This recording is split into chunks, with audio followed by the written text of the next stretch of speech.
Hello and welcome to the 80s Metal Decade in Review panel here at Iconicon 2021. I am Melinda from Retro Blasting, and today I am joined by a number of excellent panelists who are also huge fans of heavy metal from all different countries and generations. So I'm going to start at the top and work my way around, and we're going to introduce everybody. So first up is Dean from All Things 80s. Welcome, Dean. Hi, How, Melinda. how you doing? I'm good, thanks. And thank you for having me on. This is an absolute pleasure. Oh, thanks so much for joining us. Oh, you're Yeah. welcome. So tell us a little bit about your channel, first of all. You have a great YouTube channel. And then tell us also when you got into metal, like how old were you, and sort of just your initial intro into the genre. Well, okay, so All Things 80s is as the name would suggest. So I look at everything from my childhood. And I have touched on music before. A lot of it is to do with the toys. But in terms of me getting into metal, I was actually quite young. I was, I think, 8 years old at the time when I heard Motorhead latest single on the radio, which was Iron Fist. I just loved what I heard, and I begged my mum and dad to get me the album, which they got me on cassette. Played that endlessly, and the following year, I heard The Trooper from Iron Maiden on the radio, bought that single with my pocket money, and basically the rest is history, although I did have a short break in the mid 80s where I became a fan of Duran Duran, believe it or not. But thanks to swapping English classes, I sat next to a metalhead who gave me a recorded tape of Live After Death by Maiden, and that was it. Nice. I was sold. I was back into heavy metal, and it has been the case ever since. Very nice. And sort of what kind of time frame are we talking about? I'm trying to remember when that Motorhead song came But that out. was 1982. Okay, awesome. Yeah. Uh, so I like to give the context of year just because I feel like our viewers will kind of have similar reactions based on like when they got into the scene and kind of what bands were really flowing for them at that time. So Ed's Retro Geek Out, great YouTube channel. Also, you should check it out. Gives you a lot of background information on some cool sort of off the beaten path toy lines and stuff like that. Ed, tell us a little bit about your channel and when and how you got into the metal scene. Yeah, I have a YouTube channel on toys, and I try to do history videos, but mainly it started out as just hunting videos for retro games and toys. How I got into metal is around, I guess, early 2000s. Right now, I'm like 32. So back then I was 13, I guess. Around 2000, 2001, you had all of the pop punk bands coming up and new metal flowing around. I really got into some 41, and they would do like Slayer medleys in between songs. So the next two records I bought were Seasons in the Abyss by Slayer and NoFX's Punk and Drublic. And I just stuck with punk rock and metal. So everything, like my channel, digging around where did this come from and why did it come from that. It's always been trying to find out about the inspiration, where they got it from. And it's the same thing with music. I've also been playing music for the past 15 years. So yeah, I love it. I love metal. Nice. Alex Sanchez, who is a member of the Infinity Equation. Tell us a little bit about your whole experience and your channel. Yeah, my name's Alex Sanchez, comic book illustrator, and I'm on a show called The Infinity Equation, like you mentioned, every Friday at 8. And we talk about toys, the business of toys. We get into pop culture stuff like movies. And my first experiences with metal, I believe I'm like part of the original MTV generation. So around 83, 84, I was really into Michael Jackson when Thriller came out. And I remember the guitar solo in Beat It.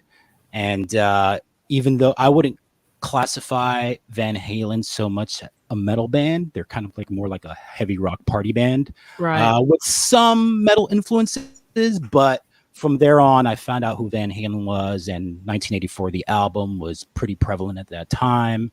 And then that just made me open my ears to more metal stuff. And I believe it was, even though it might have preceded 84, the video for Looks That Kill by Motley Crue. I don't know what, I mean, it was on repeat, I guess. I think that album came out a few years before, but I remember the theatrics of it. And then Theater of Pain, and then I just got into the whole, glam metal, hair metal thing. And I mean, I've been I listen to all kinds of music. I mean, everything from hip hop to jazz, some, soundtracks, musical scores.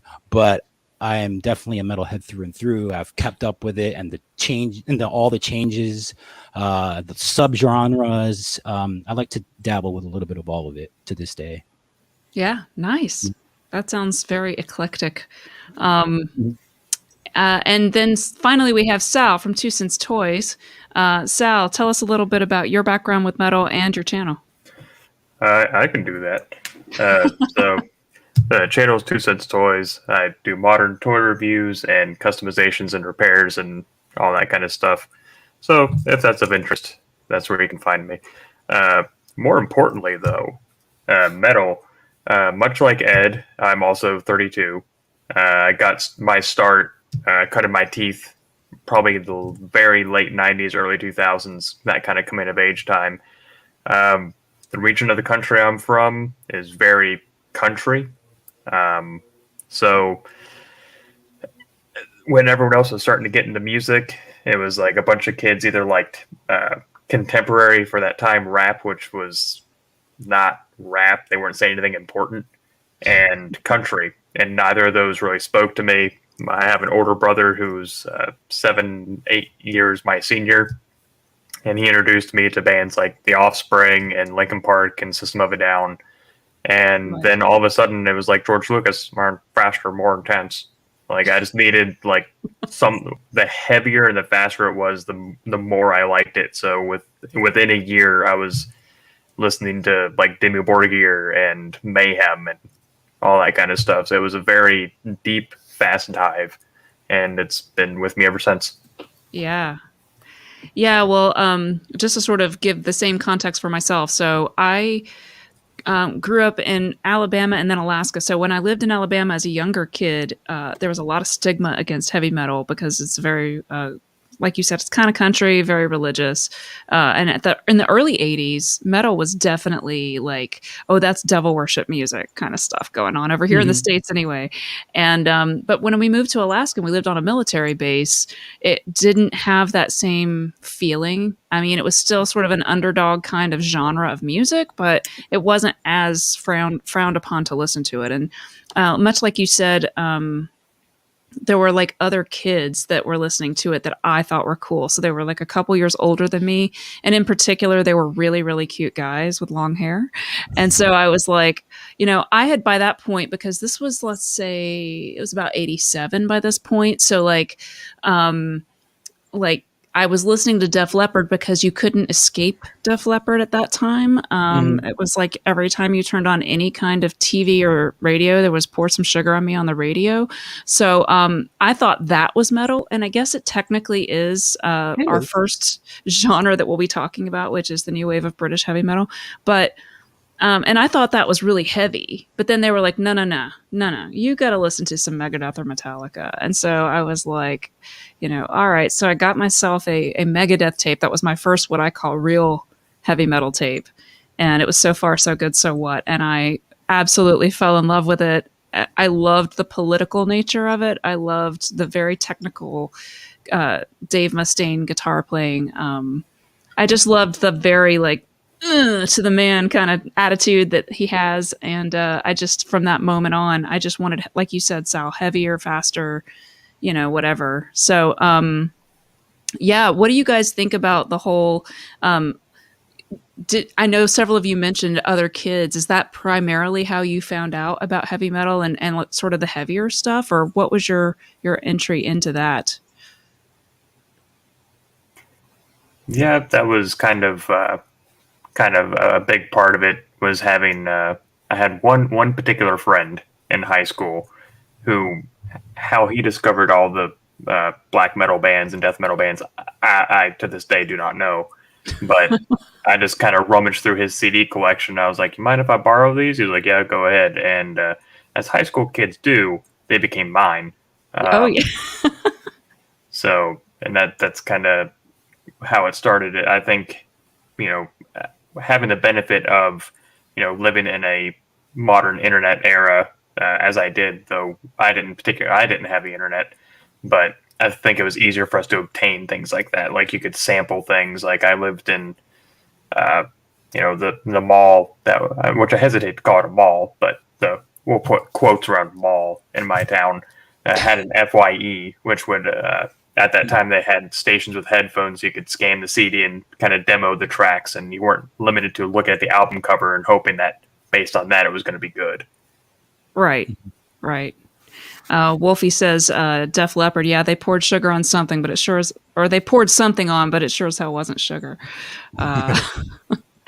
They're great in concert, though. I've seen them in the last, I'd say 5 to 7 years, on one of their reunion tours, because I never saw them back in the day. And I thought they did a great job. Like, I just enjoyed, maybe it's because I'm old, but I just enjoyed seeing Their brother lost an arm and got better. Yeah. That's cruel. I mean, I do love Pyromania a whole lot more than Hysteria myself. I don't know. Too. What do you guys think? Yeah, I'm right there with you, Melinda. Pyromania. But there is something to be said about just having to kind of reorganize your brain, like as a drummer.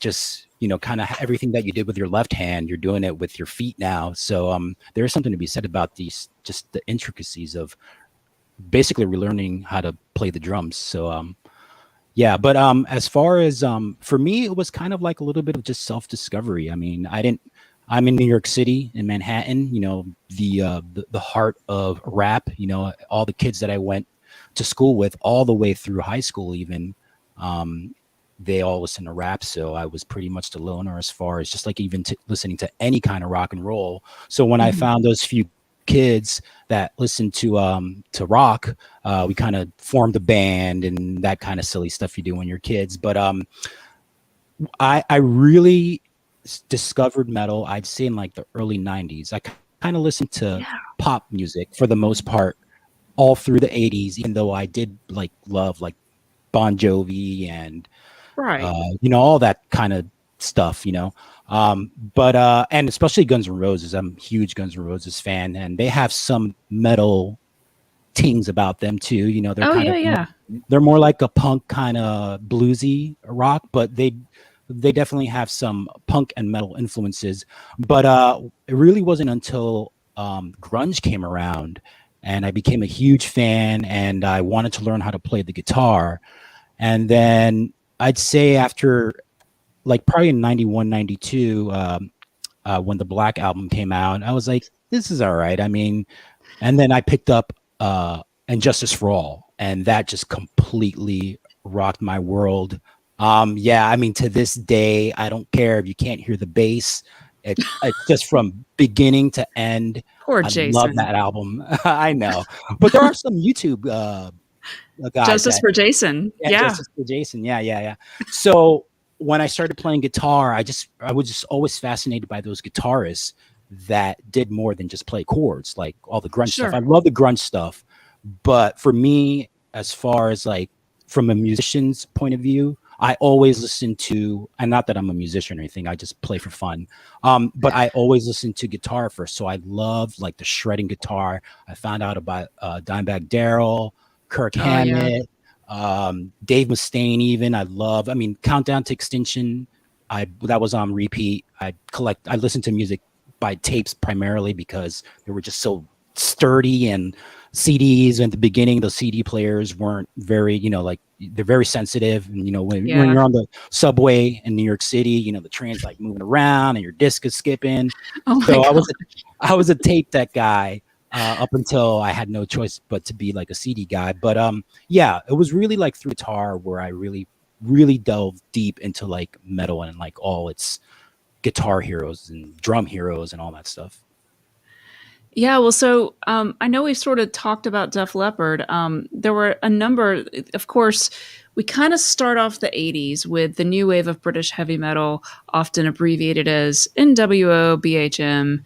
It's just, it looks like NWOBHM, but we've got like, I grabbed this graphic. There's a number of different bands that sort of fall into this sort of grouping, and it's really like a lot of them were big, Motorhead, Iron Maiden, of course, Def Leppard, and then there are some that you probably have only heard of if you're into metal, but the biggest one by far, in my opinion, is Iron Maiden. And as someone who during the 80s, and this is going to be a controversial statement, it's not, listen, I love the idea of Iron Maiden, but I just never, I had the Live After Death tape, but I felt like I was coming into a party that was already happening. And I don't know if that's because it's a live album of maybe, was it other songs that they had already done previously? Or, yeah, so I felt like I think some of the magic of that album is hearing those songs live because you already know them. So if you don't already know the songs, and the audience is going crazy, you just kind of feel like, wait, I'm not getting it. So tell me, as I know, Dean, you're a huge Iron Maiden fan. Tell me a little bit about your experience with that album and Iron Maiden in general. Well, you see, here's something I need to sort of run past you guys. So you had Iron Maiden and you had Judas Priest. And as far as my experience goes growing up in the UK, Iron Maiden was by far the number one metal band. But the impression I'm getting was that in the 80s, Judas Priest were more popular in America than Iron Maiden. Sure. Yeah, I agree. I think they got more radio play. Yeah, because they had the party anthems like Living After Midnight and Breaking the Law could be played on regular rock radio, whereas Iron Maiden is a very distinct taste, if you will. And Iron Maiden's more hardcore. Yeah, it didn't. But in saying that, though, Judas Priest have heavier songs overall. They do. I think that it's sort of like, do you like Game of Thrones or do you like Lord of the Rings? Right. And I'm not criticizing Judas Priest because I love Judas Priest. Yeah. I've seen them several times live. Love them. I'm just saying they have more songs that are accessible to the mainstream public. Yeah. Well, I think because with Iron Maiden, whenever you buy a new Iron Maiden album, you know what you're buying. It's going to be the same formula that they've used for the last 4 decades. It never really changes. Whereas Judas Priest have had many different styles within their sound. They've had the poppier stuff. With the Tim Ripper Owens era, they had some stuff that would rival Pantera.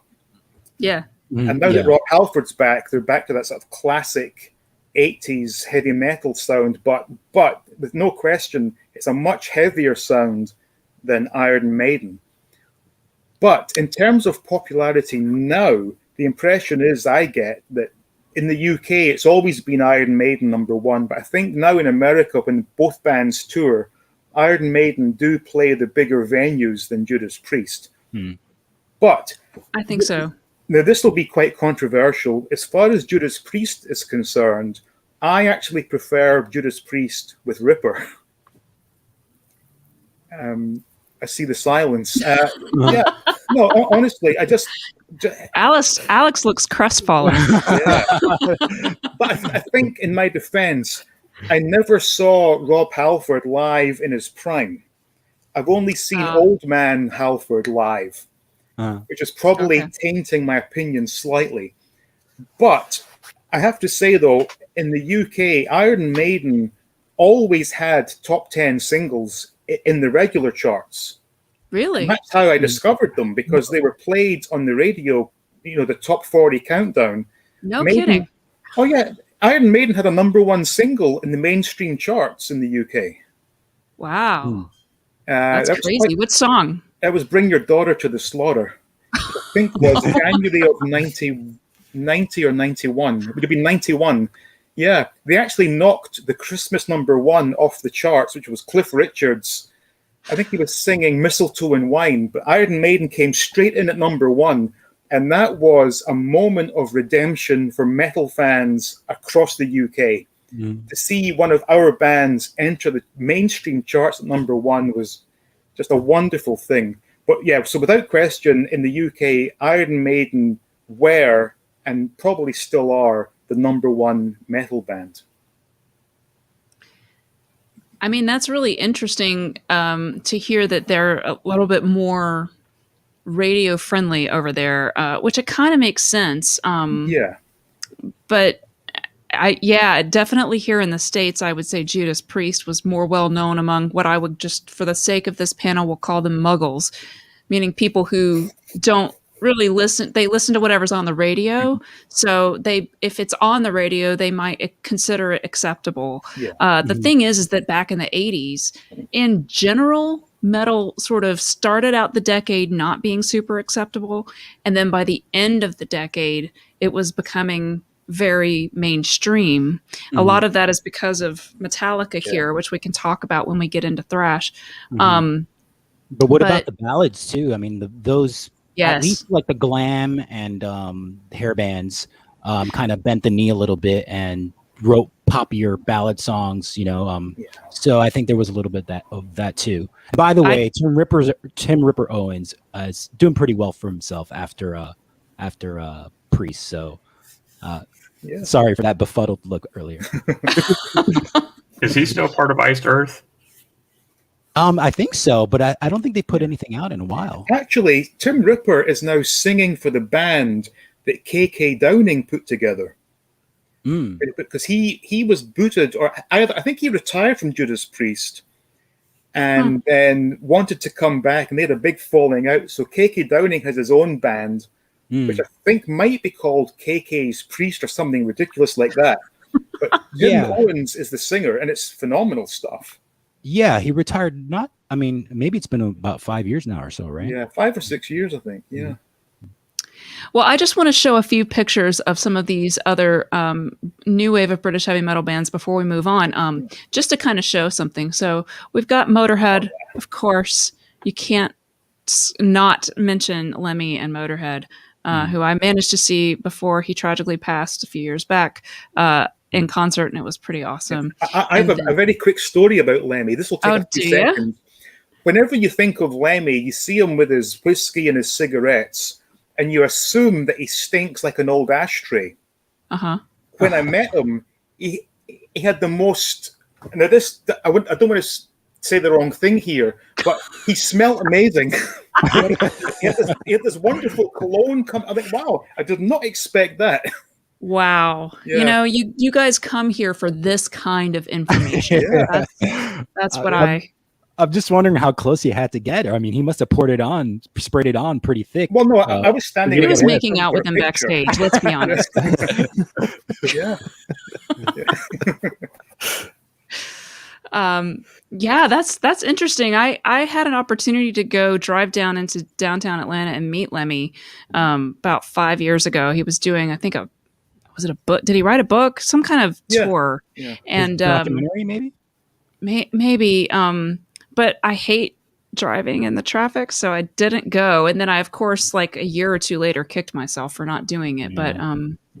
But yeah, and then we already talked a little bit about Def Leppard, but in looking at all these guys, even, like Girl School, who is kind of in this genre as well, they all have very different, in my opinion, their sounds are very different. So like, Motorhead is very garage band grungy, not grunge, the music style, but grungy is in it feels dirty and in a good way kind of sound, versus Def Leppard, certainly by the time you get to Hysteria, is much more produced. I mean, they had a little bit more of that cool grungy sound in Pyromania, but and then of course you've got the power metal sound of Iron Maiden, which is just very technical and is so like someone who has studied literature and science and Bruce Dickinson really brings like this intelligence into the lyrics and all of that kind of stuff. It's very dense. There's a lot to unpack with Iron Maiden. So to me, you lump those guys all together just because of where they came from, but they really don't have a lot in common stylistically. What do you think about that? Well, no. I mean, on the one hand, you have Lemmy singing about, drinking and chasing women and whatnot. And Right. then you have Iron Maiden singing about Alexander the Great. Exactly. Couldn't be more different. Yeah. I've I always agree. maintained that Iron Maiden brought some credibility in my parents' eyes because I would show them my albums and stuff, and they would see just how much historical content I was learning from listening to Iron Maiden songs. You Yeah. you don't learn anything by listening to Motley Crue talking about whiskey and Well, beer. But I mean, by listening to Iron Maiden, you get an education. does anybody else on the panel, Sal, Ed, do you guys have any experiences or thoughts on any of the new wave of British heavy metal before I move on to glam? Because we got a lot to talk about with glam. Just an interesting caveat that I wasn't much into kind of the 80s metal, and I have my first exposure to Iron Maiden was actually by way of Cradle of Filth. Oh, wow. Okay. Yeah. On one of their albums, they did a cover of Hallowed Be Thy Name, and I spent the better part of 3 years thinking they wrote it. So, and then because of them, we had an exchange student in my high school from England, and she saw my Cradle of Filth shirt, she knew who they were, and she's the one that was like, "Oh yeah, that's Iron Maiden," and she made as girls and boys do in high school, a mix CD or mix tape, if you will. Aww. And it was full of like Iron Maiden and all that, and I heard the Trooper, and just that was it. Amazing. All right. Well, I don't want to cut you off to talking about those things because I feel like we could, but we kind of have to get into glam. And I feel like just sort of laying the foundation of glam, it kind of grew out of that 70s glam rock scene, kind of glitter rock with David Bowie and T-Rex. Although there were some very significant differences between glam metal from glam rock. So glam rock sort of had almost a social commentary, I would say, with its intentional androgyny and challenging, this sounds very modern, but challenging gender norms and style norms and all that kind of stuff to kind of like just question why we have all these structures in place to sort of break down some of that stuff. But the guys who were really, really into the glam look, and we've already mentioned Motley Crue, for example. Motley Crue and those guys, they were very, very out there as being very hetero. Like they're like very male, but they're also like kind of wanting to be objectified by women.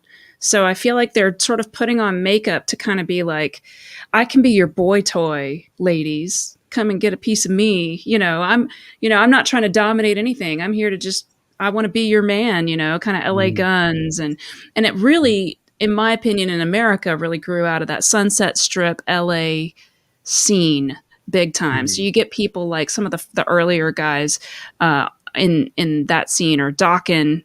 Look at Don Dokken way back in. It's crazy to see him like that, isn't it? And then of course I just showed of course Motley Crue, and then a little bit later you get Poison. They're so pretty, and it's so funny because when you watch the great documentary that's The Decline of Western Civilization Part 2, which I'm sure you've probably all seen. I've seen it a million times. I love hearing Dave Mustaine talking about seeing the guys in Poison and just being like, I kind of thought he was hot. Like is that a chick? And they're very flamboyantly dressing like the ladies, and sort of, I think it was challenging the system a little bit, but I think it was also like, if you listen to the lyrics of their songs, it is all about going out and getting laid and getting with girls. Every single song feels like that. I mean, what do you guys think of the glam metal scene, and were any of you really into glam at the time or after?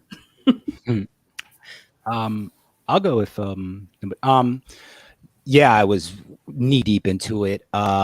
I listened to all of it. I mean, it was so prevalent on MTV, especially when the first Headbangers Ball came out. I mean, they had all those guys as guests on there.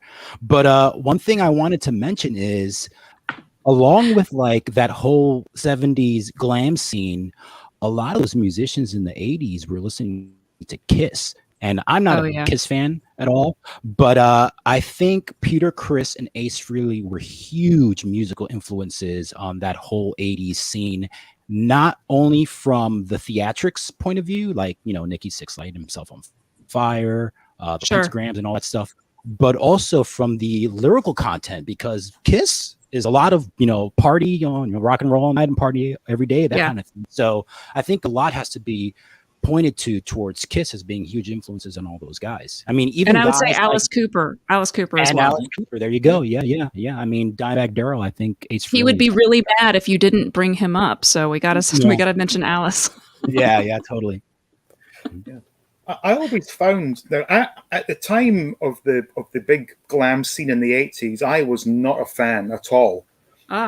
Only in recent years I began to listen to it, and I don't think it's fair musically to lump Motley Crue in the same category as Kiss. Al, Motley Crue were pretty much a straight up heavy metal band. Yeah, their music was far harder edged.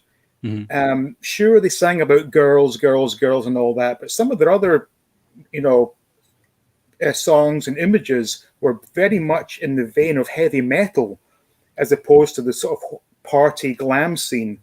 Wild Side. Yeah. Sure. In terms of Poison, they had a huge hit in the UK with Unskinny Bop. Oh God! And that was played endlessly. You couldn't escape it, and that really turned me off that band. I can listen to Poison. I wouldn't say I enjoy it, but it's passable music in the background. Whereas Motley Crue, I do enjoy listening to. Two completely different bands. That's to your point. I feel like Poison is something you could play at a party and not have to listen to. Where Motley Crue is something you can, as a musician, I think all five of us are. You can listen to the music in Motley Crue and actually listen to it. Like lyrical content aside, Poison's kind of like an atmospheric kind of ambient sound, where Motley Crue is an actual song. Yeah, I think, honestly, I actually did listen to a lot of the glam metal, and it was before I even knew there was harder stuff out there. So you get the judginess, which I will fully take on, because I got super judgy about metal. Like, because once you get into the more extreme stuff, you're like, that's lame. That's not real metal. But before I even knew that was a thing, I loved like a ton of glam bands. I have a ton of their tapes. I know the words to like deep cuts off their albums. And yeah, I'm talking about like really cheesy stuff like Vinnie Vincent Invasion and like, you know, stuff like that. That's like, I kind of have wasn't even the second best guitarist in Kiss. Look, that's totally fair. I'm just saying that as an 11-year-old, I was like, this is pretty cool. You know, they're on the Nightmare on Elm Street 4 soundtrack, and that's amazing. And he has like, he's dressed up like Freddy Krueger, and he's like going, that's awesome. And I'm just elbowing you. I listen to Rat. So I listened to Rat. I have their tape. I listened to what's the other one I was going to admit to? I have a whole bunch that are like kind of cringy. I actually really think that Wasp's The Headless Children is a very underrated album. I'm serious. Like, I really love it. So is that the one where he's got the crotch piece on the album cover? No. It's the one that has an animation on the cover. Yeah, that was like from 1989, I think, The Headless Children. Yeah, it was later 80s. That was fantastic. Yep. Yeah, I think it is, but I know that it's not for everyone. I get made fun of, but I don't care. Actually, Wasp were not a glam metal band. Wasp were a full-on heavy metal band. They were heavy. There is nothing glam about the music of Wasp. No, I don't think so either. They don't have that Sunset Strip skeevy, like LA Guns, and I like LA Guns. I've been listening to Cocked and Loaded like on repeat for like a week. Like, I don't know why. I just love that whole album. I think there's a lot of stuff on there that they're doing that's really kind of going beyond just the standard tropes of the glam thing. But I think that's true of a lot of these bands. In the 80s, we love to lump everything together and just say everything is that looks like this is this. And I don't really think that's totally fair. No. Yeah. Now. It's the same thing with grunge. Yeah.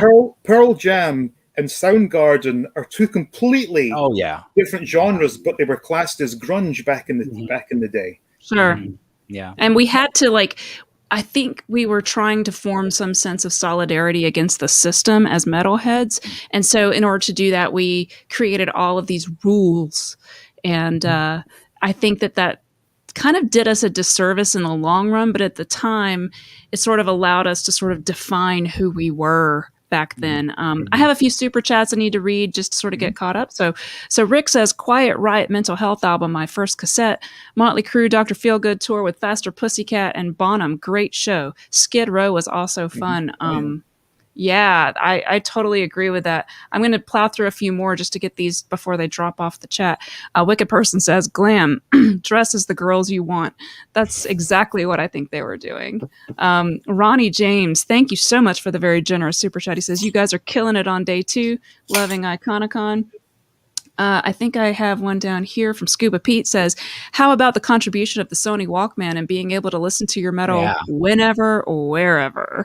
Yeah. That's definitely true. And I have one that actually I think dropped off the board before I could share it. And it said, Jason Newsted was the perfect replacement for the legendary, irreplaceable Cliff Burton.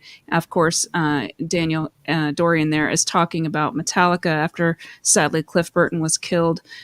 This was Jason's first album, the Injustice for All album, where he was very notably tuned all the way down. So you can't really hear him. And Lars has admitted as much later on in life. But we will get to thrash very shortly so that we can stay on schedule. But with the glam bands, I'm sure we've got more to say about these guys. I've got several photos I can pop up in the chat just to sort of, I do think we need to talk about, like we've talked about the West Coast in the US, but let's talk about East Coast. Twisted Sister is a super, in my opinion, underrated great band. And we're rocking it really hard and working their whole thing all the way through, and they weren't getting as much notoriety as all those other bands. So anyway, actually they were pretty big in the UK. Were they? They appeared a couple of times on Top of the Pops. I think it was We're Not Going to Take It and I Am Who I Am. Those were huge hits in the UK. Awesome. Were you going to say something, Ed? Yeah. I mean, I like Twisted Sister, and just like I really enjoy watching the glam bands when they come back now at the big festivals, just to have a taste of what it was like. But hair metal, or at least the stuff that I consider to be hair metal, is my least favorite part of metal. The Round and Round song by Rat is one of the most terrible compositions ever made. It's boring. But have you seen the video? Oh yeah, I've seen the video as well. And it's the all, name of that? Yeah.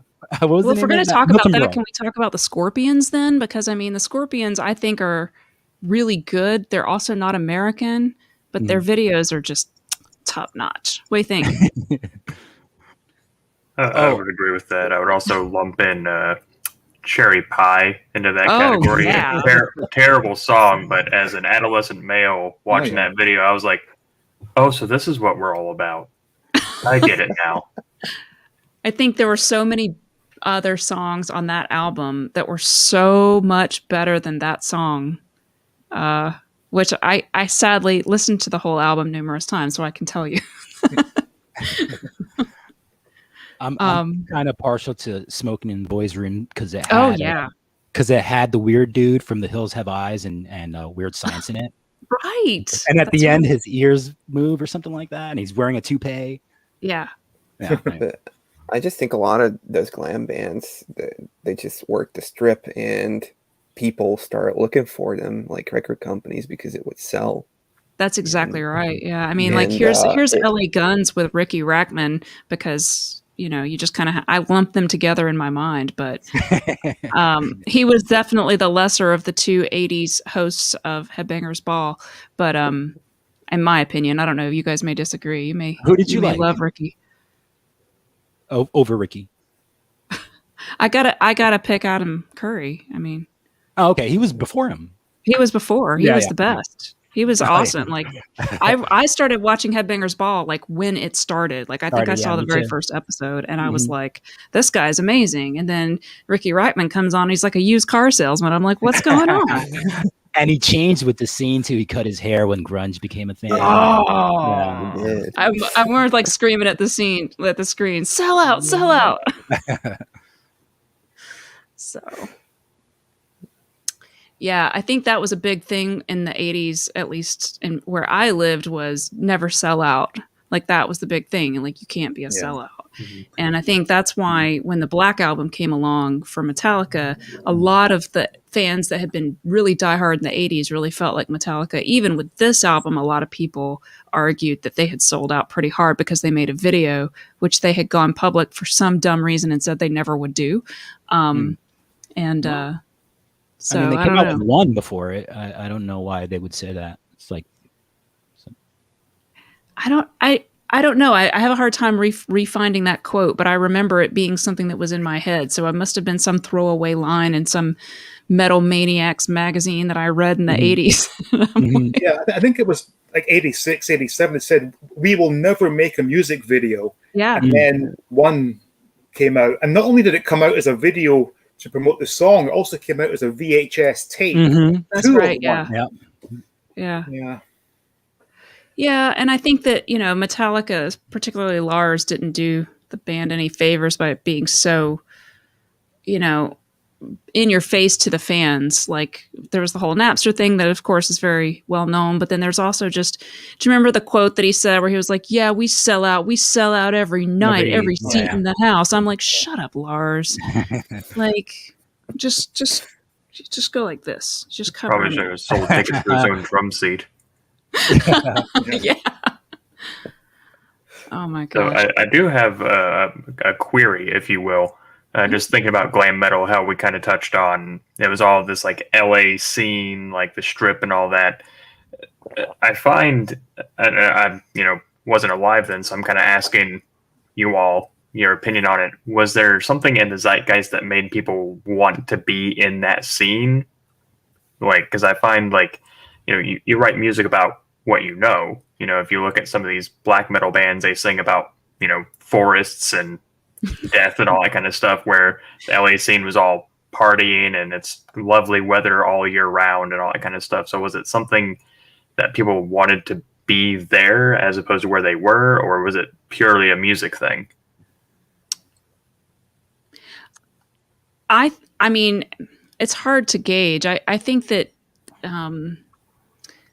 some of it is like, why are you listening to metal? So if you watch Decline of Western Civilization, they talk a lot about in there. They interview all these fans and musicians about like, why are you in this scene? And a lot of the guys are there to get girls. Like, a lot of those guys who are in the glam metal scene became musicians because they learned to play guitar so they could pick up chicks. Yeah. As you do. Yeah, for sure. And I mean, it works. So, I mean, you can't argue with results. But my point is that I think a lot of and I'm sure that's also true, by the way, for like Megadeth and Metallica and those guys. So I'm not saying that they aren't doing that for some of the same reasons. Because even my boyfriend in high school was in a death metal band. And I'm pretty sure that on some level, I think he even told me back in the day that was part of why he learned to play guitar. But I mean, it's still I'll like, admit that's why I learned. Yeah, but I think that like why you keep playing guitar is what really matters, not why you started. Right. Mm-hmm. Yeah. I mean, you guys can tell me, because I don't play guitar. So, what do you think about that? Oh yeah, for me, I absolutely started because I was like, well, I'm not. I look the way I look, so I either got to be funny or I got to learn to play guitar. So, and then I just kept. I've been playing for over 20 years now, and I just kept playing because I ended up loving it. Mm-hmm. Yeah. So, I don't know if Ed or Alex, if you can speak to that, or if those are your experiences. Go ahead, Ed. I never did it for girls. I just wanted to learn how to play, honestly. Yeah. Ed is the purest of all of us. I don't know. Yeah. I think it has to do more with the scene. Although a lot of those Sunset Strip musicians are really well accomplished musicians. I think it's just like you said, Melinda, guys, they wanted to get laid. I guess they thought the quickest way to do it was going to Hollywood and picking up a guitar.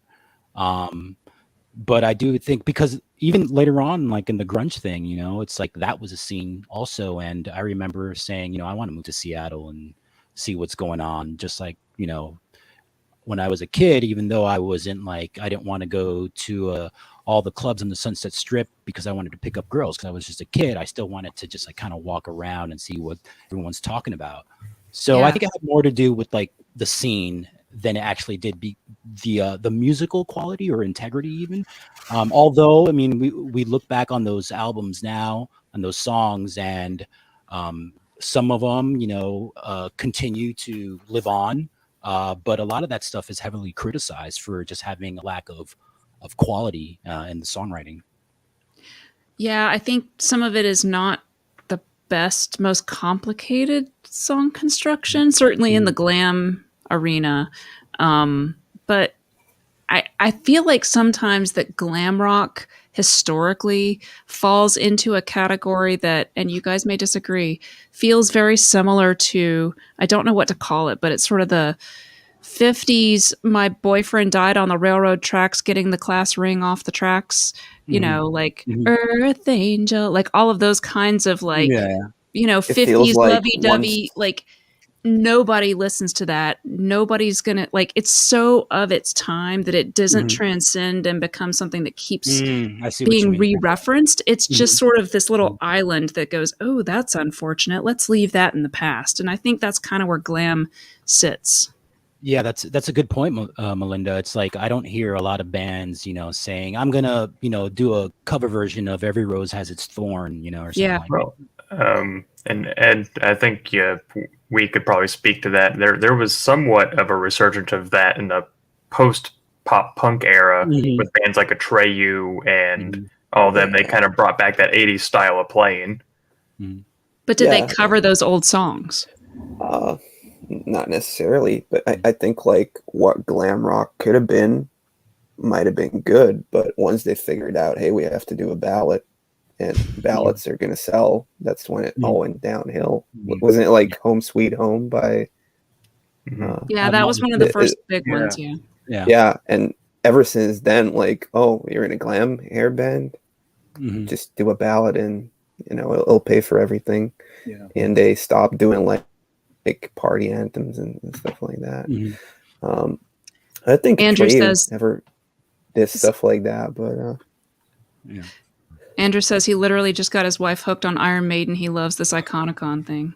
Nice. So I feel like just from having gone to a lot of metal shows over the years, some bands are very the more mainstream bands, the people who do slow songs, whatever, you get a fairly homogenous male-female ratio at a metal show. But the more, like, I would say stuff like Dream Theater is a total sausage fest. I love it. I love Dream Theater. I've seen them like 4 times. And one of the best things about it is I don't have to stand in line to go to the bathroom. So that's funny.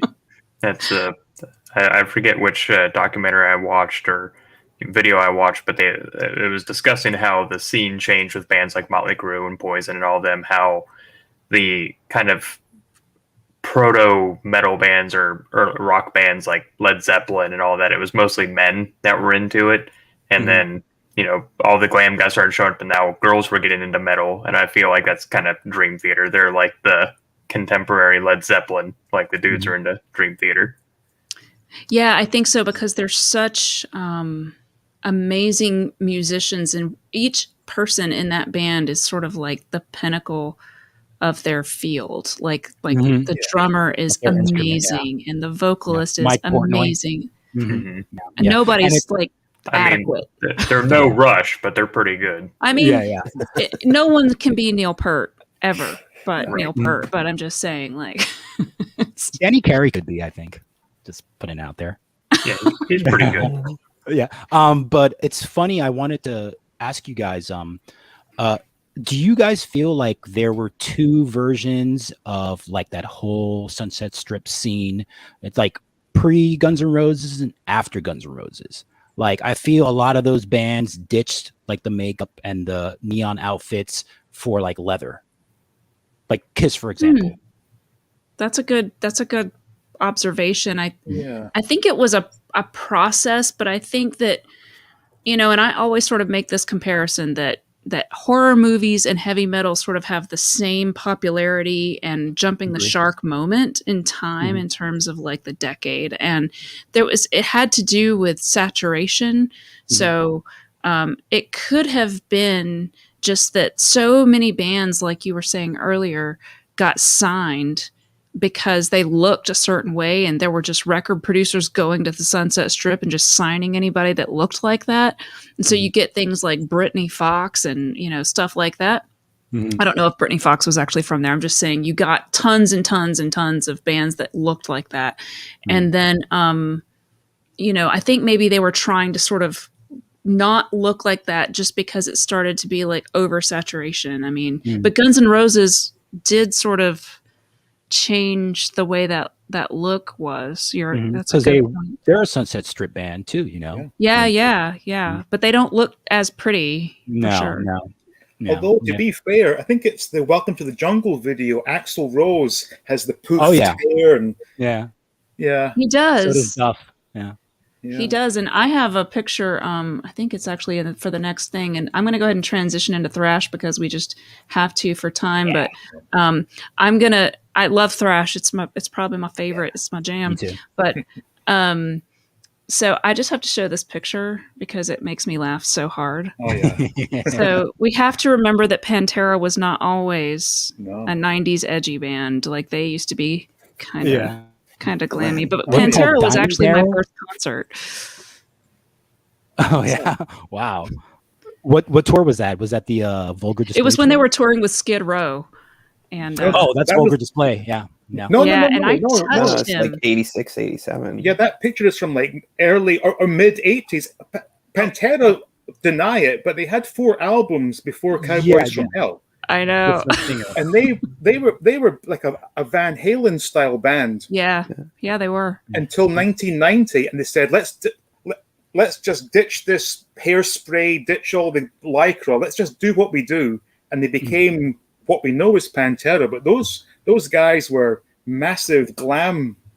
Oh, big time. Yeah. Oh yeah. So Dean, did they tour with Skid Row pre-Phil Anselmo? Because I know they toured with him. No, that was on the Vulgar Display of Power tour. Okay. Yeah.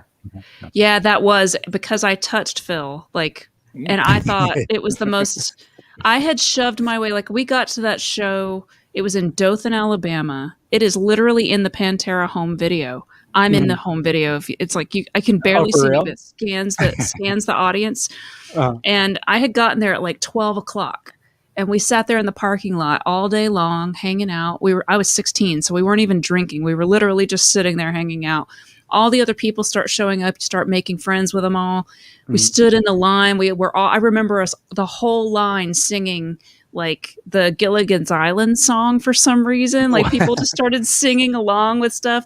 But when those doors opened, it was not assigned seating. It was just open floor. And I mean, it was every man for himself. And we ran in, and there's that big barricade bar, right? Mm-hmm. I was right up against it, and I was in the front. And that whole audience, you have the mosh pit going on behind you. Yeah. And it would just be waves of human bodies pushing you against that bar.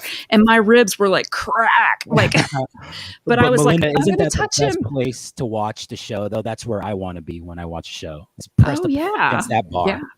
Yeah. It was great. Yeah. It was an amazing first experience. Yeah. I saw them on the Great Southern Tranquil tour, and I didn't even bother going to the front. It was so nuts.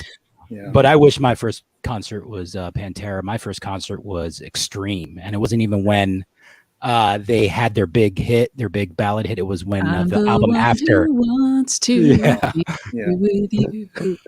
Actually, my first concert was Megadeth. No, that's Mr. on- Big. That's I'm sorry. what? Oh yeah, That's Mr. Big. Mr. Big. Is it? Yeah, What's they, extreme? more Oh, than- extreme is yeah. More than more words. than words. Oh, is more than all- words. Yeah. You're right. You're right. Anyway, you're right. sorry, My- Dean. Go ahead. So my first concert was Megadeth on the Rust in Peace tour, Oh in my God. Edinburgh, That is the best Scotland. lineup. Oh. But the opening band was this completely unknown outfit from Seattle called Alice in Alice in Chains. Chains. Wow. So my first ever exposure to live metal was Alice in Chains. Wow. It was Wow. I awesome. heard a great story about them from I can't remember which guy it was. There's a ton of actually great metal documentaries on Amazon Prime. They hardly cost anything. And I've been watching them over the last couple years. And somebody was telling the story of that huge music festival. I think it's in Europe, but they had Alice in Chains come up on the stage, right?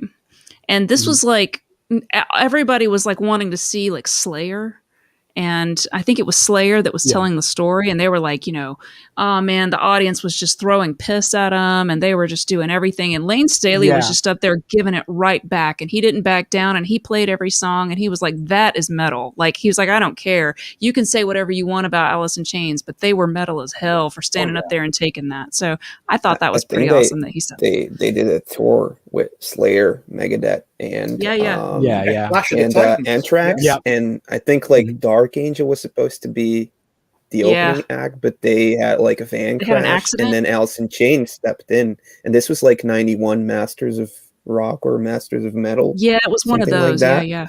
Mhm. But they did a full tour with that, Mhm. and Yeah. they opened up each night, and they got shit thrown at them. Sorry. Yeah. How was Megadeth live, Dean? Oh, that was phenomenal. It really I would was have because killed to see them back then. Oh because my that God. because that was the lineup of Megadeth. Yep. with I don't know. I Marty had a huge Friedman crush on and, Jeff Young, you guys. No, Like, no, no. But this was but by this point it was Marty Friedman and Nick Menza. yeah, they were great. But it was just such an amazing thing to witness. And also, the thing was with that show, first band was Alice in Chains, and next up were Scottish rockers The Almighty. Oh, okay. And then it was Megadeth. So it was just such a wonderful evening. And I was 16 at the time. And my Oh, friend wow. and we got served beer at the bar. So we were just so happy. Nice. Yeah. Well, so we can't not talk about the Big Four. At least here in the States, it's like super well known. You've got the Big Four thrash metal bands, Megadeth, Metallica, Slayer, and Anthrax. And I'm just going to go ahead and put in a really short mention that I think that should be the Big Five, and Overkill should just be part of that because I really, really think they're an underrated band and they're really great. I would I have don't gone care what you Exodus, say. actually. I thought you were going to say Testament. Oh, Testament. Yeah. Exodus. They're actually, Exodus and Testament are both Yeah, also really great. I think the big thing that everybody used to debate back in the day was, whether you side with Megadeth or Metallica and the great kicking out of Dave Mustaine of the band. I don't know if we want to rehash that now, but it's certainly always one of my favorite subjects to talk about. I love reading all their books and watching the Metallica whiny documentaries where they're whining to see Dave Mustaine on there and just sort of have them go, Yeah. what do you think? I think Dave Mustaine still wants to talk about it, honestly. Oh yeah. And I'm there for him. Yeah. Are you? I don't know. I mean, I'm definitely curious as to what they would have sounded like with Dave Mustaine on lead guitar. But Kirk Hammett is such a virtuoso. I mean, his solos alone, if you take that away, I don't know. I'm kind of in the middle, to be honest with you. Well, the thing is, though, in a way, it was a good thing because as a result, we got two great bands out of it. It's true. So It's true. It's a good point. Yeah, I mean, I think that like from just a human empathy type of situation, I do feel like Dave got screwed over. He did. Yeah, they knocked him on the head and said, "Hey, you're out of the band. Here's a bus ticket. Get out of here." Yeah.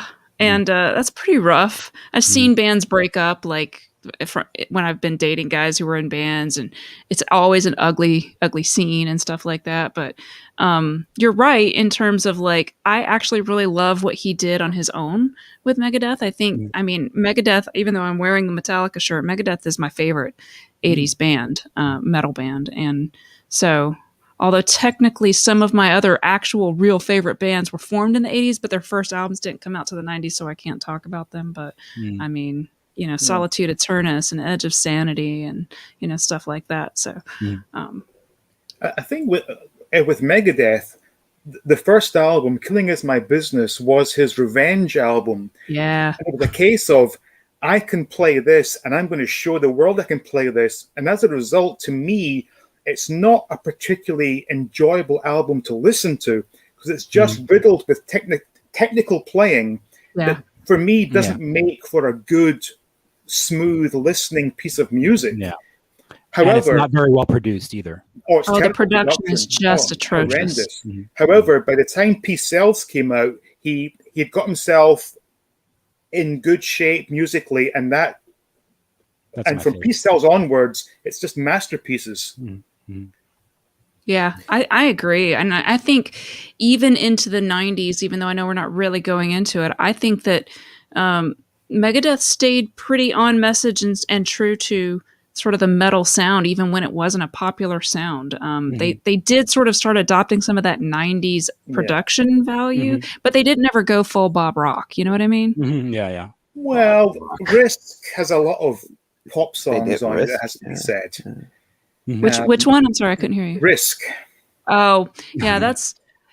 Honestly, I gotta say, I stopped listening to metal in general that's considered like more mainstream type stuff in like the mid to late 90s because I listened to the Black Album like 20, 30 times in a row trying to like it. And then I listened to one listen of Load and I was like, I'm out.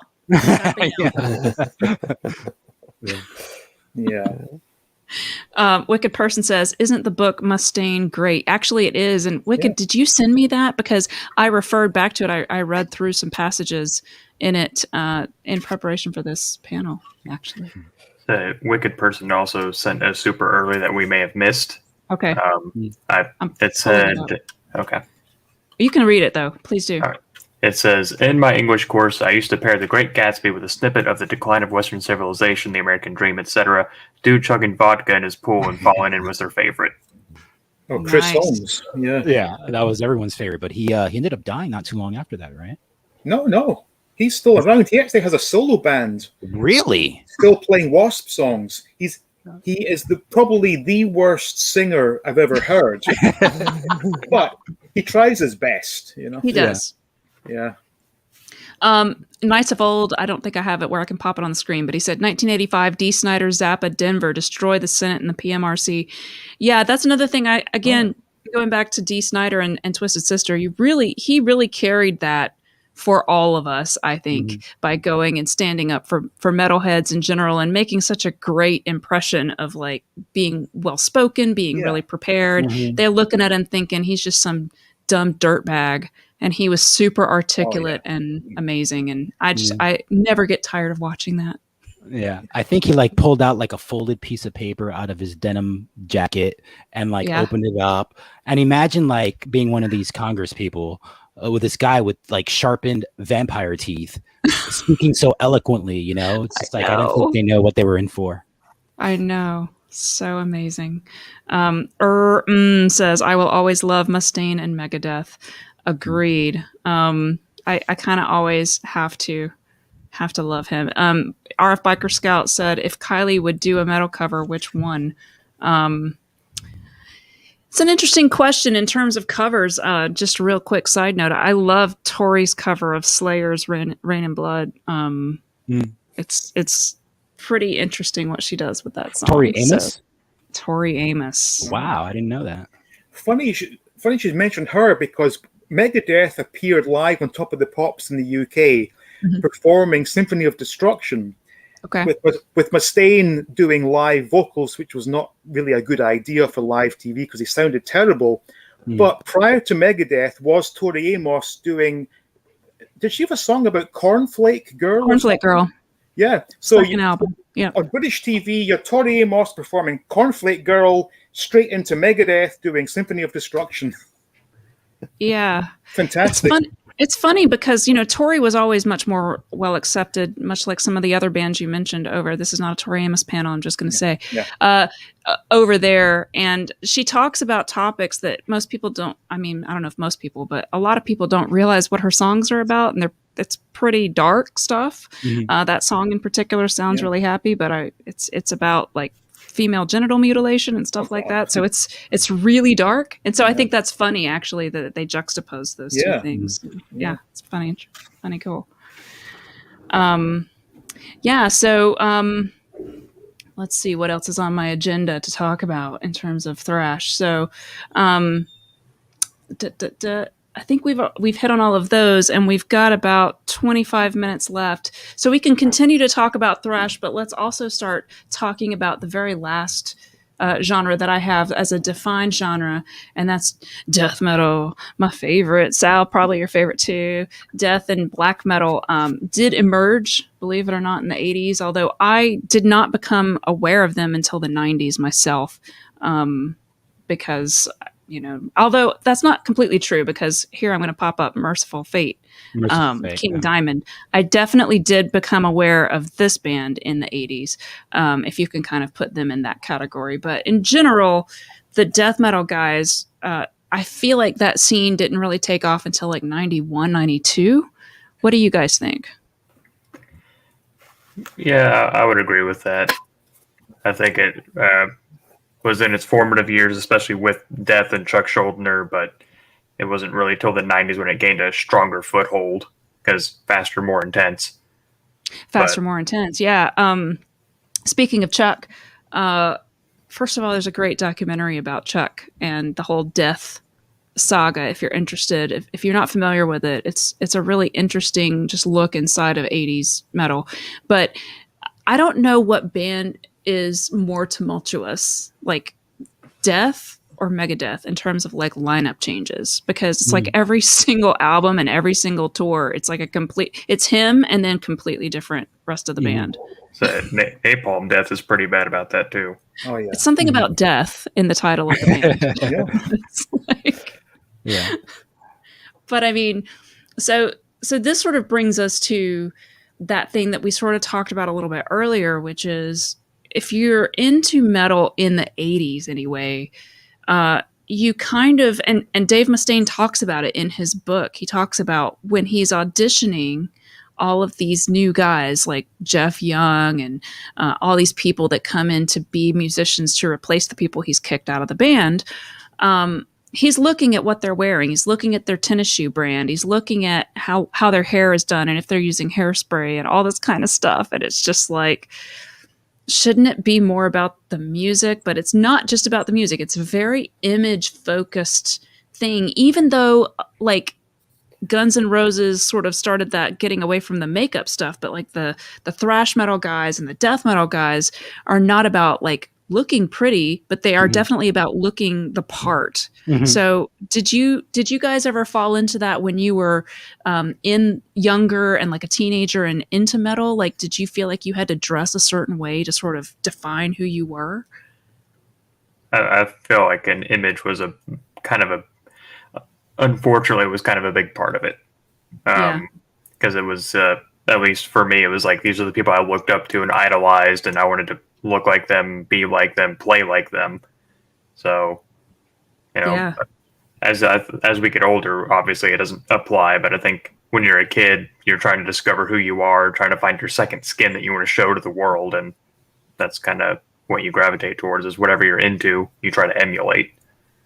Yeah, that's a good point.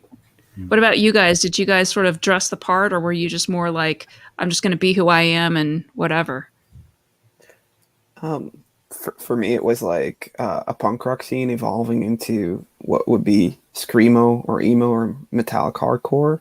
So I used to need to have like the straightened hair and the mascara and all that weird stuff that my girlfriend put on back in the day. But we started playing like very early on. Like when I was 17, I was playing every weekend. So it was just hanging out backstage instead of in the crowd. So you didn't really need to.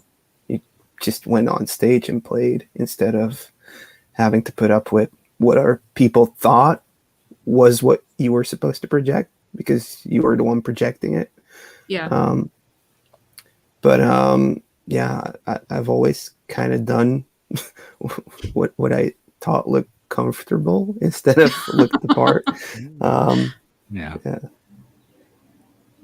But yeah, like when I used to go to like a metal festival, I would, stick out with like a turtle shirt instead of like a heavy metal shirt. But I didn't care. I was just there to see the bands, and I would watch them from where the PA tower is because that's where the sound gets mixed.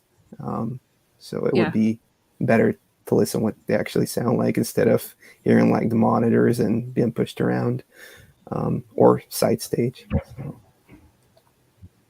What about you, Alex? Yeah, I didn't care. I mean, I wore, just like Ed said, I wore what was comfortable, and my shirts usually represented whatever I was into, like Batman 89 or, Guns N' Roses shirt, something like that. But I mean, I think maybe in the 90s, I bought like some Gap leather pants and I tried them on a couple times and I just didn't like the way they felt. But no, I mean, if anything, the only time I kind of adopted a style from a scene, it's not necessarily because I felt like it needed to fit in, because like I mentioned before, everyone was into hip hop and I was too, but everyone dressed like, with the Timberlands and all that stuff. And I just wore my flannels and my denim shorts and my my boots and went about my business.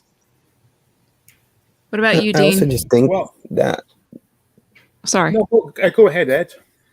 I also just think that like perhaps the younger guys in here, we were already on our way to just listening to all music instead of like you picked something, you were part of a scene and it had its rules. And when I got into like the scene that we had, you could listen to punk rock, you could listen to jazz, you could listen to whatever you wanted. And now kids these days, they just have playlists on Spotify and they don't even listen to the bands. It's just, I listen to this hardcore playlist or this metal playlist. It doesn't really matter. They can just flip and the next thing will be Dua Lipa on their playlist. It's not like it doesn't define them. I think the way it did back in the early 90s, because what I used to hear from bands is that there was like people that were a bit older than me coming up in the early 90s doing records. It would be like a lot tougher and a lot more competition between bands. And when I started playing, it was just like everybody's friends and everybody's trying to help out. I don't know if that's how you felt like in the 80s or early 90s. That's definitely not how it was in the 80s. I will say, someone in the chat says death defaults metal. That was much more my way of seeing things, and kind of it's hard to get rid of that chip on your shoulder. I think, if you watch, there's again, I love documentaries about metal. So there's a great Twisted Sister documentary where they talk about, how much their early shows were really focused on hating on disco. And there was, the what was it, the disco night at the stadium where everybody brought their disco records and they set a fire and so that was a big thing coming out of the 70s, right? Was like hating on disco. And I think what that is based on, right, is you find a sort of a straw man that you all hate, and you all form a sort of a bond together in hating this common enemy. And it's sort of like sports in a way, I guess, because you're not really hating individual people, but you're hating this idea of a thing, and you can all band together and be on the same team and feel like you belong to a group when you're kind of part of a thing that's not as mainstream. So you may not have a lot of friends who are like you, but you feel like if you see another metalhead at the mall, even if you don't know that guy, he's wearing a Megadeth shirt. So you're like, yeah, man. Yeah, we're on the same team. It's sort of like, Dodgers or whatever. I don't really do sports, but finding your tribe. Yeah, exactly. It's like Yeah. it's like I feel like I see you, man. I got you. And you all have to hate anybody else. And that certainly, even as the 80s progressed, it became that way with like extreme metal. And even thrash was like glam metal is an outsider also. So that guy over there who's wearing a Motley Crue t-shirt is sort of like Beavis and Butthead laughing at Stewart for wearing a Winger shirt. That was very much coming from that place of like, even though Kip Winger is a very, very good guitarist in his own right, it's fun to make fun of him. I'm reminded of a scene from The Simpsons that someone had turned into a meme with Groundskeeper Willie, where Groundskeeper Willie's listing off all the people that his people hate. And it's like metalheads hate glam heads and preps and other metalheads. Yeah. Like it's all this very tribalistic thing. So it's all very us versus them all Very the much. time. Yes. And I think it comes from a place of like a lot of times you were the kid that lived on the wrong side of the tracks maybe, or you weren't popular, or you weren't athletic or whatever. And so those kids picked on you. So you had a real good reason for not liking those kids in high school. So all those tropes that we have about the jocks and all that stuff, that was very much a part of 80s life, which I don't know that that's really the case now. So it's probably not even applicable anymore, but that was just our world. So I think your world sounds nicer to live in, Ed. In terms of supportiveness. I think like newer American bands, when they come over, it seems like it's all the same headspace, honestly. Yeah. But I do get like the whole 80s thing where it's like competition between bands and not a lot of paydays. So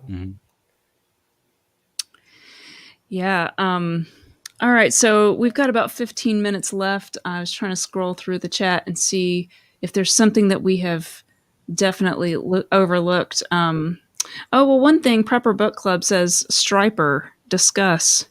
That was another band that back in the day we loved to make fun of, but there are a lot of people who really, really love Striper. And I don't really make fun of them now, but I certainly did as a teenager. What did you guys think? Were you guys aware of them, and what do you think of them? The whole Christian metal thing. Yeah, I heard of them, but I wasn't into them really. Yeah. I feel like for me personally, by the time I'd heard of Striper, I was already aware of all the jokes and everything, so they never had a fair shot with me. I already had that bias pre-built in. Me too. So were Striper the band that wore yellow and black? Yes. Yes. You see, I only knew about them after the fact, so I wasn't aware of them when they were doing their thing. So yeah, I have no comment, I'm afraid. They have like someone in the chat says their first records, Fat Rob says their first records are great. I honestly agree. I think they have a lot of good stuff, but I would say that about like I think Cinderella, as much as that's like a funny, cheesy name, I think they've got a great bluesy undertone of like what they're doing, like in terms of guitar work and stuff like that. And Tom Keefer's voice is just amazing and has a really distinct sound. There's a lot of bands that you could easily make fun of just on the surface. But if you listen to like a couple of their albums and listen to them like a good 2 to 3 times, you'll be like, wow, they actually are pretty good. Yeah, because a lot of, like I said before, a lot of these guys are good musicians in their own right. I mean, all of them have sponsorships, deals with like guitar with Fender and Gibson and drums and all that stuff to this day, because they're well respected within their field and what they do with their instruments.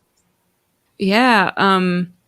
Yeah, Wicked Person says Michael Sweet of Striper looks cooler now than he used to. He hasn't aged and he can still scream like a banshee. So, I mean, maybe that's cool. Someone's screaming Ozzy, Ozzy, Ozzy. Scott Hughes is. I'm going to say that I'm going to say my controversial statement. I really love the album Headless Cross by Black Sabbath with Tony Martin instead of Ozzy. What did you think of the Black Sabbath different singer lineups during the 80s and 90s? Any thoughts? I was more into Ozzy with Randy Rhoads and yeah, I'm with that on that. Parts, honestly. Yeah, I feel like Sabbath are one of these bands where when the singer left, the singer took all the fans. Yeah, nah, true. I don't know. I love Ronnie James Dio's Oh yeah, 2 albums with it was definitely different though. I mean, he did take away a bunch of fans, and when he went solo, I mean, that's part of the reason why he was successful, as well as having a brilliant guitarist and songwriter, always having a great eye for great musicians whenever he mixes up the lineup. I'm more of when it comes to Ozzy, I'm more of like a fan of like the Zakk Wylde era. yeah, definitely. But I appreciate Bark at the Moon and Blizzard of Oz and all that stuff too. But Diary of a Madman, Diary of a Madman, Ultimate Sin, so many great albums in the 80s. Yeah, so we are 10 minutes now. I'm trying to keep an eye on the time because I know we have a lot of other stuff coming in. What have I not talked about that you guys definitely think needs to be discussed? Groove metal kind of got started out in the late 80s. I mean, Pantera didn't kind of morph into like their groove metal kind of shtick until like the early 90s. But my favorite band of all time, which definitely has some metal ting to them, is Faith No More. And they got started out in the late 80s with it was pre-Mike Patton when they had Chuck Mosley on vocals. But they were very metal, and they had a bounce to them that the other groups didn't have, because especially like the thrash guys, they wanted to go faster and harder and double bass power and that kind of thing. But the groove metal guys wanted to, they wanted the audience to do more than just like nod their head and bang their head. They wanted them to, I don't know, just groove around a little bit. Well, that's the thing. I can say hand on heart, I've only had my mind blown on one occasion, and that happened on Megadeth's Countdown to Extinction tour, where the opening band was a band I had never heard of before called Pantera. So we're at the venue in Glasgow, Scotland, and my friend and I are in the bathroom, and you could hear the show start upstairs, and there's people going, "Oh my God, Pantera's on! Pantera! Ah, Pantera!" We're like, "Who the F are Pantera?" So we finish what we're doing, and we washed our hands, of course, and then we wander upstairs, and Pantera are midway through a new level, and what I heard is like nothing I'd heard in my life before. It was the groove that caught me. And from that moment on, Pantera became my favorite band, because they had the heaviness, they had the occasional speed, but they had the groove that was missing in thrash metal. Yeah, there's something to be said for groove. I'm mostly thinking of the song Domination. Yeah. But the thing I would like to talk about, and this actually is kind of a thread towards the horror panel you guys did yesterday, was about kind of metal, like the subgenres overstaying their welcome. And just, I feel like once something catches on, like glam, like thrash, like groove or new metal or whatever, something that's new shows up, and then they just oversaturate the record labels with it. And then that's what kills the interest in it, because you get too much too fast. Right. So I don't know, like, how anyone else feels about that. I think that, like, first it was the glam stuff that got really oversaturated, like we talked about earlier. And then after that, it was really Metallica kind of leading the charge, but they weren't alone in terms of like becoming a little bit more radio friendly. They had their slow song from this album, and Justice for All 1 sort of became a huge hit. They were, on MTV all the time and stuff like that. And then, you started getting like all of these other bands just sort of became super mainstream. And I think that's the thing, is that once a corporation who is not into this thing is over here and they're seeing this is resonating with a group of people, then they go, how can we make money with that? And then they start signing people, and then people start just sort of doing it to make money, and then it just sort of waters everything down. So I don't know if it's necessarily overstaying its welcome, because it's 30, 40 years later for a lot of this stuff, and I'm still listening to those same albums. So I don't think that it's played out necessarily. I just think that it changes what it is. Do you guys agree or disagree? Well, maybe overstaying its welcome was the wrong phrase. I'm thinking more like when someone like me who looks back on that decade who wasn't around for it, there's maybe 4 or 5 bands that come to mind out of the hundreds that received radio play or had singles or, had maybe global tours, like bands like Overkill, for example.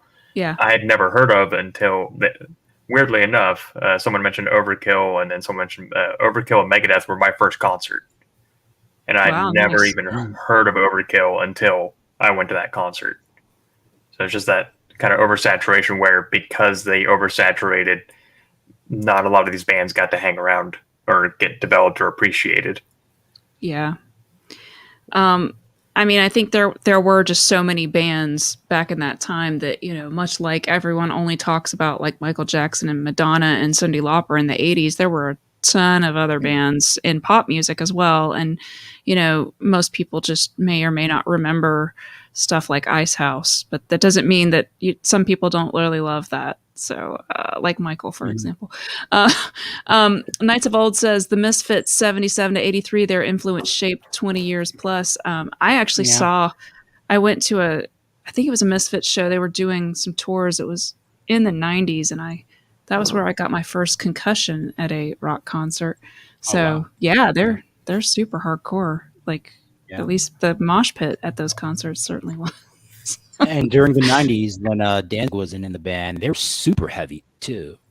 Those 2 albums came out with that. They finally got like decent recording equipment. Yeah, I know. They paid more than $300 on a record for that one. Yeah. Okay, I'm going to end the panel by having everybody go around and say, like, if you had one album, maybe 2, that you are going to be stuck on a desert island with from the 80s metal album, what would that album be and why? Dean, you go. Ooh, that is a very tough question. Yeah. One album from the 80s. Oh.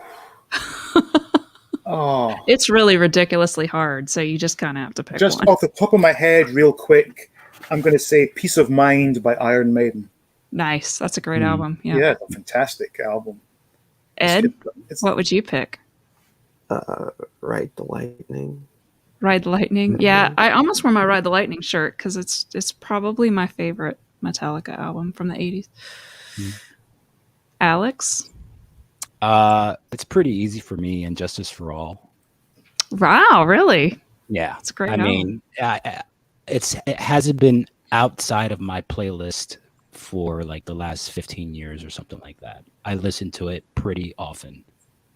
It's great. I think it holds up really well. I know Metallica has that new Black Album cover whatever thing, but interested. I'm honestly super glad that they didn't do anything with their good stuff. They just stayed with that 90s crap. So just keep remaking that. I want to hear 50 versions of Sad But True. Yeah. I'm not into that stuff either. But I mean, I think it has their most complex songwriting. I mean, every song is about 8 minutes long. And I actually think it has Lars's best drums on it too, even though they sound a little dinky-ish compared to this other stuff. But it's the last album that was produced by what's his name, Fleming Rasmussen. Yeah. Yep. Right. Yep. Yeah. So it's like, for me, it's like the album that Bob Rock didn't ruin. Exactly. Like, I don't really understand why. I love the album. I mean, I'm wearing the shirt, but I don't understand why it sounds so sort of hollow to me. Yeah. I think it's the mix. Metallica have a habit of ruining albums with horrendous production. Yeah. It's continued to this day. Sure. Didn't they start scooping the mids with that album? Like they do.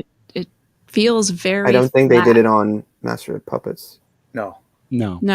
Those earlier, Ride the Lightning is just a little raw sounding, but Master of Puppets is a really rich sounding album. Yeah. But actually, the sound or the production on Garage Days prior to Justice, that was spot on.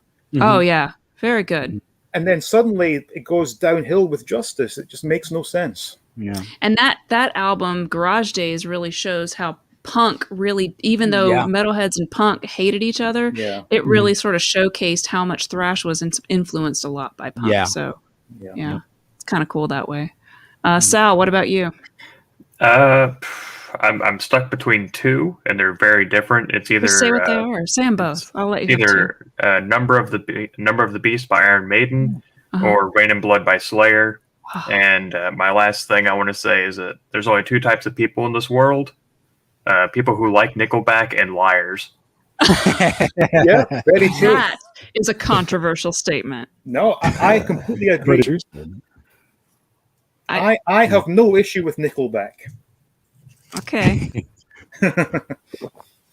I mean, I'm just going to remain silent on that one. I will say, somebody mentioned earlier, how have we not mentioned Queensryche? So I'm going to mention them.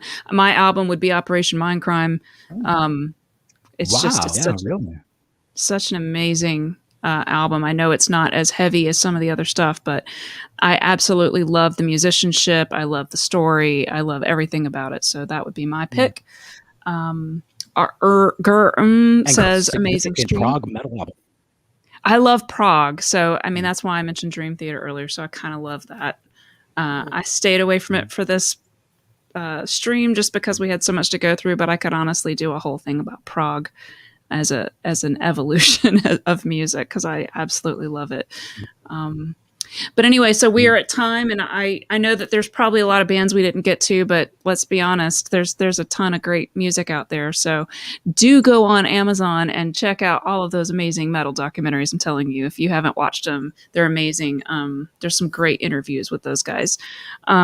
And thank you so much to all my guests who have joined me today. Dean, Ed, Sal, and Alex. I've really enjoyed talking to you guys about metal. And I hope that we stay Facebook friends afterwards and keep talking about metal in the comments that way. Well, thank you for having me. It's been a pleasure. Same here. Thanks, Melinda.